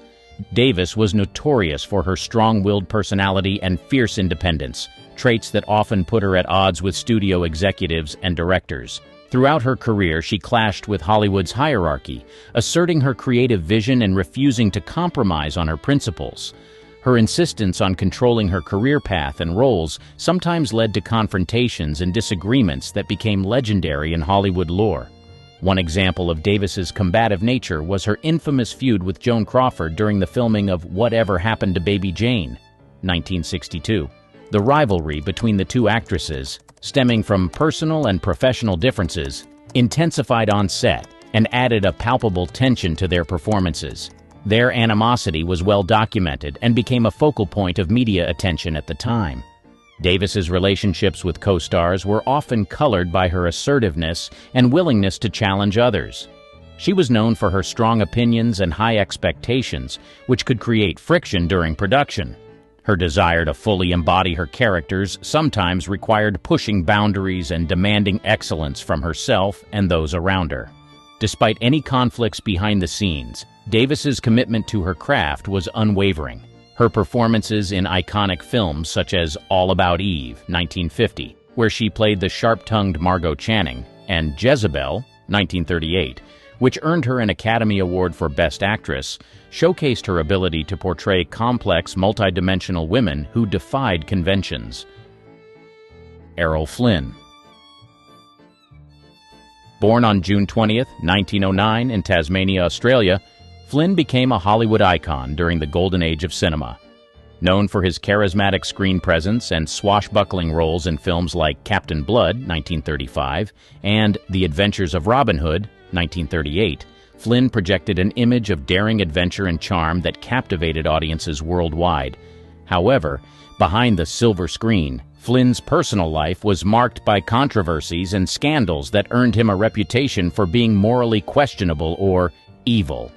One of the primary reasons for Flynn's controversial reputation was his involvement in legal troubles, particularly allegations of statutory rape. In 1942, Flynn was accused of statutory rape by two teenage girls, leading to a highly publicized trial that tarnished his image. Despite being acquitted due to lack of evidence, the accusations cast a shadow over his career and raised questions about his conduct with women off-screen. Flynn's personal life was also characterized by a hedonistic lifestyle. He was known for his excessive drinking, womanizing, and indulgence in various vices, which contributed to his image as a Hollywood playboy. His parties were legendary for their extravagance, and he had numerous affairs with actresses, socialites, and other women, which fueled gossip and controversy throughout his career. Barbara Stanwyck. Born in Brooklyn, New York as Ruby Catherine Stevens on July 16, 1907, Barbara lived a life filled with drive and determination. Orphaned at a young age, she was raised in foster homes and by an elder sister. These early hardships forged a character that would become synonymous with strength and independence in Hollywood. Stanwyck's journey to stardom began in the nightclubs and theaters of New York, where she worked as a chorus girl. Her big break came in 1927 with the Broadway play Burlesque, a role that caught the attention of Hollywood scouts. By the late 1920s, she had moved to Hollywood and made her film debut in Broadway Nights. As the film industry transitioned from silent films to talkies, Stanwyck quickly established herself as a leading lady, thanks to her versatility and compelling performances. Despite her success, Stanwyck's off-screen reputation was complex. She was known for her professionalism and dedication to her craft, traits that sometimes led to perceptions of her being difficult or cold. Her intense focus on her career often took precedence over personal relationships, creating an aura of ruthlessness. Colleagues frequently described her as demanding and uncompromising, particularly when it came to her work. This relentless drive was evident in films like Stella Dallas, 1937, where her performance earned her an Academy Award nomination. Her commitment to her roles was unwavering, setting high standards for herself and those around her. While this dedication garnered respect, it also created tensions with co-stars and directors who found her formidable presence challenging. The demands of Hollywood could cripple any average person, but those who succeed are the ones who are not just talented but push beyond the boundaries to make it and are celebrated for it. But the truth remains that some of these Hollywood stars relied on several methods to help them cope. The most popular of all was found at the bottom of the bottle. Sadly, the poison of excessive alcohol caught up with most of these actors. William Claude Dukenfield. He rose to fame as a silent juggler, known for his raspy drawl and sophisticated vocabulary. Despite his on-screen fondness for alcohol, which he portrayed convincingly, The actor surprisingly abstained from drinking until he felt the isolation of constant travel. Eventually, loneliness caught up with him, leading him to keep alcohol in his dressing room and eventually develop a regular drinking habit after retiring from juggling. If there was one role that cemented his reputation as an alcoholic, it was his portrayal of Professor Henry R. Quayle in the 1933 pre-code comedy International House. In the film, he played an aviator with an insatiable thirst for beer, a trait he began to adopt in real life. Like many actors of his time, he sometimes filmed scenes while intoxicated, yet this often added an intriguing edge to his performances that audiences loved. Sadly, his career declined slowly, and he spent the last 22 months of his life in a California sanitarium, passing away at the age of 66 on Christmas. Moving on to another tragic figure, William Holden, a multi-award-winning actor who faced perhaps the most tragic ending among the actors mentioned here. Holden achieved acclaim with prestigious awards such as the Academy Award for Best Actor and the Primetime Emmy Award for Outstanding Lead Actor in a Limited Anthology Series or Movie. His career flourished with several successful films and roles that made him a beloved figure in Hollywood. However, as the 1960s arrived, he found himself competing with a new generation of actors while his own popularity began to wane. This decline coincided with his increasing reliance on alcohol, a struggle that became an open secret in Hollywood circles for years. Despite his reputation, Holden remained dedicated to his craft, continuing to accept challenging roles until the end. His tragic death occurred on November 12, 1981, when he suffered a fatal fall at home, hitting his head and bleeding to death. The Los Angeles County coroner's autopsy later confirmed he was intoxicated at the time of the accident, underscoring the poignant end to his illustrious career.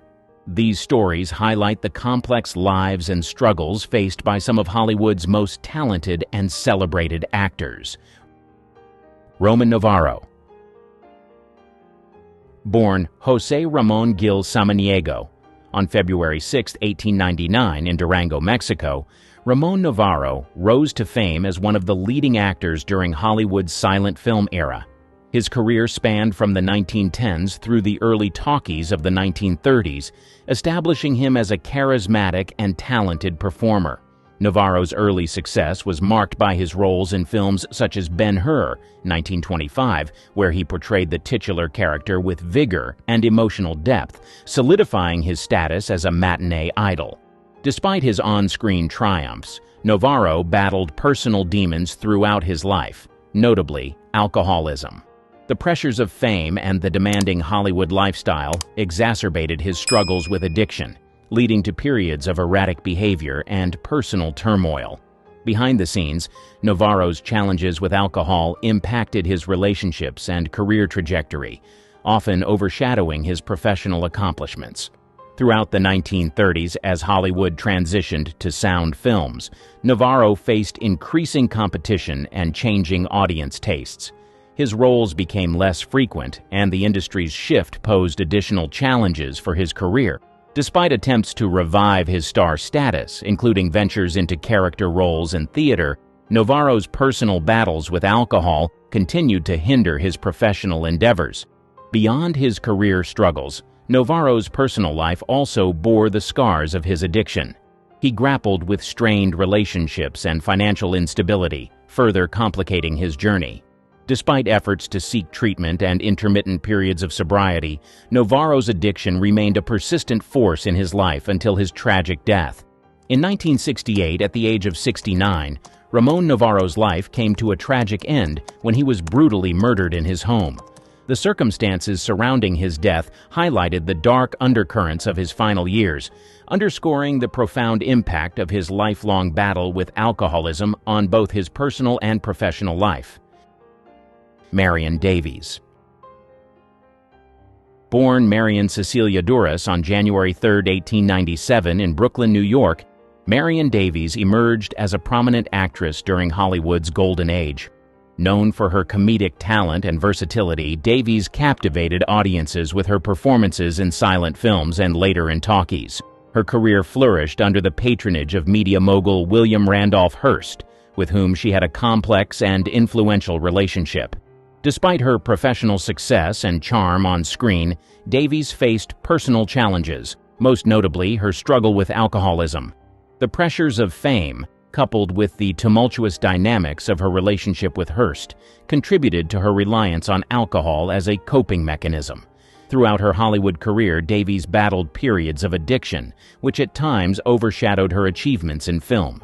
Davies's association with Hearst, who exerted significant influence over her career and public image, added layers of complexity to her personal life. Despite her efforts to maintain a public facade of glamour and success, behind the scenes, Davies grappled with the private burden of addiction. Her struggles with alcoholism strained relationships and occasionally disrupted her work, reflecting the toll of her dependency. In later years, Davies' battle with alcoholism became a part of her legacy, intertwined with her contributions to early Hollywood cinema. Her story serves as a poignant reminder of the complexities faced by women in the entertainment industry during the early 20th century, navigating between personal struggles and professional aspirations amidst the glare of public scrutiny. Marion Davies passed away on September 22, 1961, leaving behind a legacy marked by her talent, resilience, and the enduring impact of her performances. Her journey through fame, intertwined with the challenges of addiction, remains a compelling chapter in the history of vintage Hollywood. Franchot Tone. Born Stanislaus Pascal Franchot Tone on February 27, 1905, in Niagara Falls, New York, Franchot Tone established himself as a versatile actor known for his roles in classic Hollywood films. With a career spanning from the 1930s through the 1960s, Tone garnered acclaim for his ability to portray a wide range of characters with depth and sophistication. Despite his professional successes, Tone grappled with a persistent struggle with alcoholism throughout his career. The pressures of Hollywood's demanding schedules, coupled with the temptations of celebrity life, contributed to Tone's reliance on alcohol as a means of coping with the stresses of his career and personal life. Tone's battle with alcoholism often intersected with his professional endeavors, impacting his ability to maintain consistent work and affecting the quality of his performances at times. Despite his talent and dedication to his craft, periods of addiction led to sporadic career challenges and personal setbacks, underscoring the toll of his dependency on both his professional and personal life. Throughout the years, Tone made efforts to confront his addiction, seeking periods of sobriety and occasionally receiving treatment. However, the cyclical nature of alcoholism posed ongoing challenges, influencing his relationships and career trajectory in unpredictable ways. Despite these challenges, Tone's legacy endures through his memorable performances in films such as Mutiny on the Bounty, 1935, for which he received an Academy Award nomination for Best Actor in a Leading Role. His ability to bring depth and nuance to his characters despite personal struggles remains a testament to his talent and dedication to his craft. Franchot Tone passed away on September 18, 1968, leaving behind a legacy marked by his contributions to classic Hollywood cinema and the enduring impact of his performances. Preston Sturgis. Born Edmund Preston Biden on August 29, 1898, in Chicago, Illinois, Preston Sturgis became renowned in Hollywood for his sharp wit and comedic genius as a writer and director. During the 1940s, he achieved acclaim for his ability to blend sophisticated humor with social commentary, making him a pioneer in the screwball comedy genre. Despite his creative success, Sturgis battled a persistent struggle with alcoholism that cast a shadow over his career. The demands of Hollywood's competitive and often tumultuous environment, combined with the pressures of maintaining a prolific output, contributed to Sturgis's reliance on alcohol as a coping mechanism. Sturgis's alcoholism affected his professional life in significant ways. At times, his addiction led to periods of erratic behavior and strained relationships with studio executives and collaborators. Despite his creative brilliance, the unpredictability stemming from his dependency occasionally disrupted production schedules and impacted the reception of his films. Throughout his career, Sturgis made efforts to confront his addiction, often seeking periods of sobriety and attempting to channel his struggles into his creative work.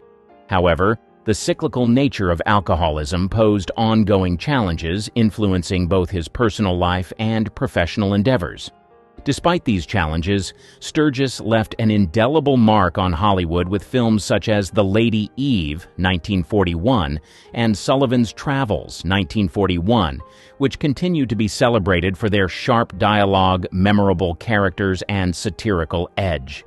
His ability to inject wit and humor into his films, despite personal setbacks, remains a testament to his enduring talent and resilience in the face of adversity. Preston Sturgis passed away on August 6, 1959. William Haynes. Born Charles William Haynes on January 2, 1900, in Staunton, Virginia, William Haynes rose to prominence as a charismatic and talented actor during Hollywood's silent film era. Known for his dashing good looks and comedic timing, Haynes quickly became a popular leading man in silent films, captivating audiences with his charm and on-screen presence. In the 1920s, Haynes's career soared with successful roles in films such as Brown of Harvard, 1926, and Tell It to the Marines, 1926, establishing him as one of Hollywood's top stars. His popularity extended beyond his acting talents, as he became known for his off-screen persona as a fashionable and openly gay celebrity, which was rare and controversial for the time. However, despite his early successes, Haynes faced personal challenges that would impact his career trajectory. His struggles with alcoholism began to emerge as a significant issue, exacerbated by the pressures of Hollywood's competitive and demanding environment. As the industry transitioned to talkies in the late 1920s and early 1930s, Haynes found it increasingly difficult to maintain his status as a leading man. Haynes's dependency on alcohol contributed to a decline in his career opportunities. Studios, concerned about his reliability and public image, began to withdraw offers for leading roles. Despite attempts to continue acting in supporting roles and comedy films, Haynes's career never fully recovered from the impact of his addiction. In 1933, faced with dwindling prospects in Hollywood, Haynes made the difficult decision to retire from acting. He transitioned into a successful second career as an interior designer, leveraging his eye for style and creativity to become highly sought after among Hollywood's elite. Despite the challenges posed by alcoholism, William Haynes left a lasting legacy in both Hollywood and interior design. His early contributions to silent and early talkie cinema continue to be appreciated for their wit and charm, while his influence on interior design aesthetics remains influential to this day. William Haynes passed away on December 26, 1973, leaving behind a legacy that reflects both the highs of Hollywood stardom and the personal struggles that shaped his journey. His story serves as a poignant reminder of the complexities faced by stars in navigating fame, personal identity, and the pressures of addiction during Hollywood's golden age. Bela Lugosi. Born Bela Ferenc Dzoblasco on October 20, 1882, in Lugos, Kingdom of Hungary, now Lugoj, Romania, Bela Lugosi achieved international fame as an iconic actor in horror cinema, notably for his definitive portrayal of Count Dracula in the 1931 film adaptation. Lugosi's commanding presence, captivating accent, and theatrical charisma made him synonymous with the role of the vampire count, solidifying his status as a horror film legend. Despite his success and enduring legacy in the horror genre, Lugosi faced personal demons that impacted his Hollywood career. Throughout his time in the spotlight, Lugosi battled a profound addiction to alcohol, which exacerbated his struggles with mental health and impacted his professional endeavors. The pressures of maintaining a public persona as the master of macabre took a toll on Lugosi, leading him to rely on alcohol as a coping mechanism. His addiction often resulted in erratic behavior and strained relationships within the industry, hindering his ability to capitalize fully on his early success as Dracula. Despite periodic attempts to seek treatment and regain control over his addiction, including brief periods of sobriety, Lugosi's battle with alcoholism persisted throughout his life. The cyclical nature of addiction frequently interrupted his career momentum and led to missed opportunities in Hollywood. Nevertheless, Lugosi's impact on the horror genre remains undeniable. Beyond his iconic portrayal of Dracula, he continued to appear in numerous horror films and gained a dedicated fan following for his distinctive style and magnetic screen presence. His ability to evoke both fear and sympathy from audiences solidified his place in cinematic history. Bela Lugosi passed away on August 16, 1956, leaving behind a legacy marked by his contributions to horror cinema and the enduring influence of his portrayal of Count Dracula. His story serves as a reminder of the complexities faced by actors in navigating fame, personal challenges, and the enduring allure of Hollywood's darker realms. Dorothy McHale. Born Dorothy Davenport on March 4, 1903 in Kingston upon Hull, England, Dorothy McHale was a talented actress who made her mark during Hollywood's silent film era and early talkies. Known for her beauty, versatility, and on-screen presence, McHale captivated audiences with her performances in a variety of roles, ranging from romantic comedies to dramas. Despite her professional successes, McHale faced personal challenges that would impact her career and personal life.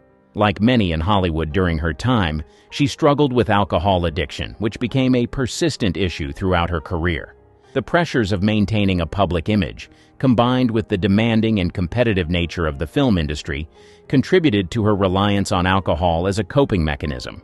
McHale's addiction affected her ability to secure consistent and substantial roles in Hollywood.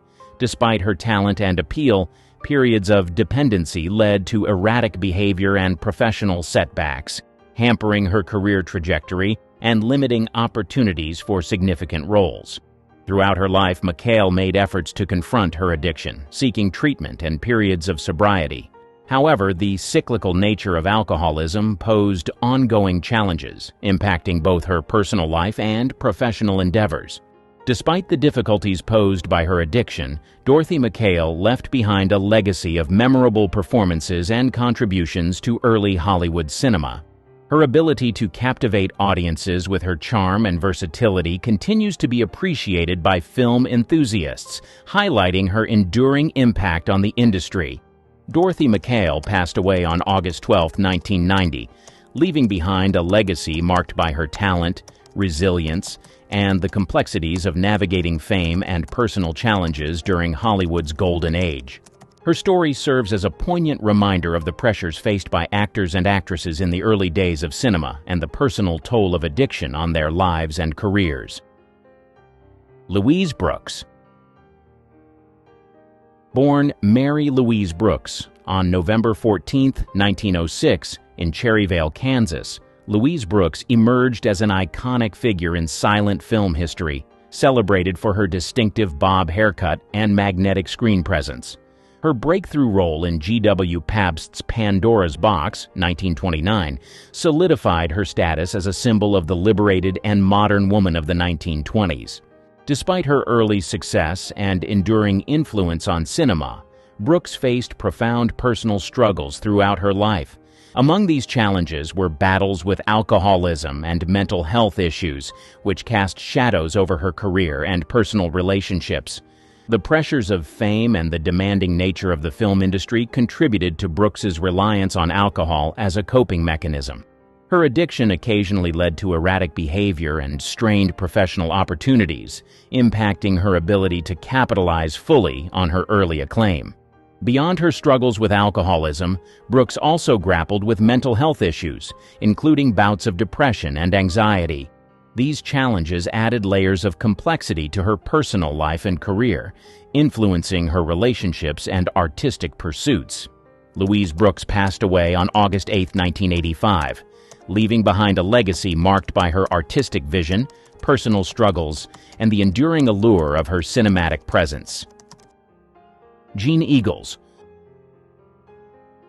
Born Eugenia Eagles on June 26, 1890, in Kansas City, Missouri, Jean Eagles was a stage and film actress whose talent and intensity captivated audiences during the early 20th century. She gained acclaim for her powerful performances on Broadway and later transitioned to Hollywood, where she made a significant impact despite a tragically short film career. Eagle's breakthrough role came with her portrayal of Leslie Crosby in the 1929 film adaptation of W. Somerset Maugham's play, The Letter. Her performance as a woman embroiled in scandal and intrigue earned her widespread praise and a nomination for the Academy Award for Best Actress, cementing her reputation as a formidable talent in both stage and screen. However, behind her professional success lay personal struggles that would profoundly affect her life and career. Throughout her adult life, Eagles battled with alcoholism and substance abuse, which often overshadowed her artistic achievements. The pressures of fame, coupled with the demanding nature of her work, contributed to her reliance on alcohol and drugs as coping mechanisms. Eagle's addiction issues led to periods of erratic behavior and strained relationships, both personal and professional. Despite efforts to seek treatment and intermittent periods of sobriety, her dependency continued to impact her ability to maintain a stable career trajectory and fully capitalize on her early successes. Despite these challenges, Eagle's talent and presence on stage and screen left an indelible mark on the entertainment industry. Her ability to portray complex characters with depth and emotional authenticity resonated deeply with audiences, showcasing her ability to capture the complexities of human emotion and frailty. Tragically, Jean Eagle's life was cut short at the age of 39 on October 3, 1929, due to complications from alcoholism and drug addiction. Her untimely death marked the premature end of a career that showed immense promise and potential, leaving behind a legacy defined by her talent, intensity, and the tragic consequences of addiction in the golden age of Hollywood.